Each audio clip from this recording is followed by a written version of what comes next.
Hi,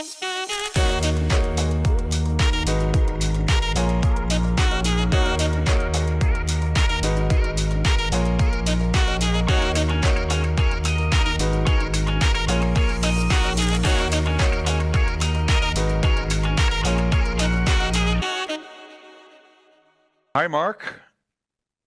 Hello, Jeroen. Very happy to have you in our show. Where are you currently? I am currently in Dubai, and I was just earlier today. I delivered a keynote for a large financial event, and it's an absolute pleasure to be here. Yeah, absolutely. Thanks for your time. Just to kick off, in the pre-discussion we had, you described yourself as and I have to say it correctly, an optimistic dystopian. Yes, I do. That? Can you elaborate a little bit on that? Yeah, sure. It's a bit of an oxymoron, an optimistic dystopian, but I think it helps me to sort of think, to see both perspectives of AI, so as well as the good, as well as the bad and the ugly. Because I believe that if we want to end up in a thriving digital future, we need to have an understanding of how we can misuse this technology, so to say, the bad and the ugly of AI, so we can mitigate those risks and we can end up with the good. So that's why I'm optimistic dystopian, and it helps me to have this balanced perspective of understanding, how is technology going to affect our lives. Yeah, because that's what we're going to talk today as well. Of course, like I said in the introduction, AI has a lot of potential. Of course, every single company, business leaders do want to unlock this potential with all those opportunities and also challenges there are, of course.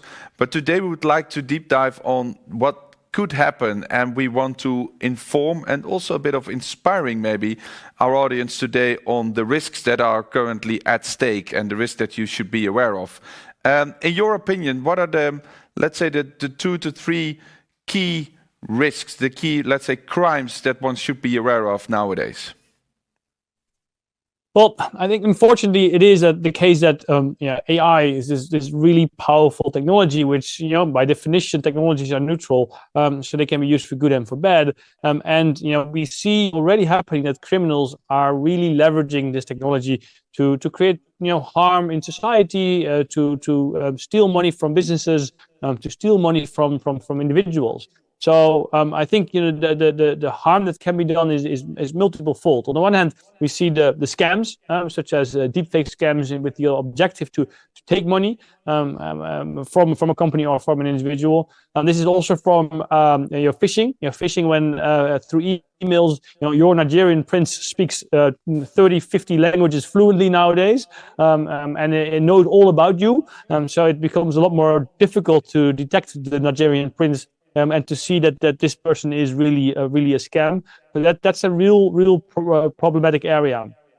At the same time, you see the way we can misinformation, polarization, manipulation, and knowing what is truth, what is knowing who we are dealing with is really difficult, because I can create videos that look completely real, and you don't know whether it actually happened in real life. So that's another issue which I think we'll see a lot happening later this year, with the US election and the European election coming up. I think there are some really big challenges ahead of us here. And is this only the tip of the iceberg, you think? Those 3 main categories you mentioned right now? Well, it's a very big iceberg, and I think it's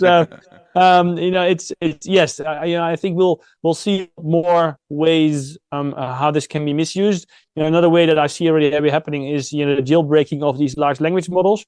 And you have, for example, on the dark web, you can access dark Gemini, which allows you sort of an open, broken, the ChatGPT version, where you can just ask anything that you want to ask. You can even upload a photo of someone and ask the dark Gemini where this photo was taken, which is quite scary. That goes privacy out of the window. So there are a lot more ways that this can be weaponized, and I think it's really important for anyone to understand how this can affect us, because it will affect your life whether we want it or not. Yeah. You mentioned basically 3 main categories: deepfakes, phishing, and the last one was what was the last one again? Misinformation, manipulation of the public info.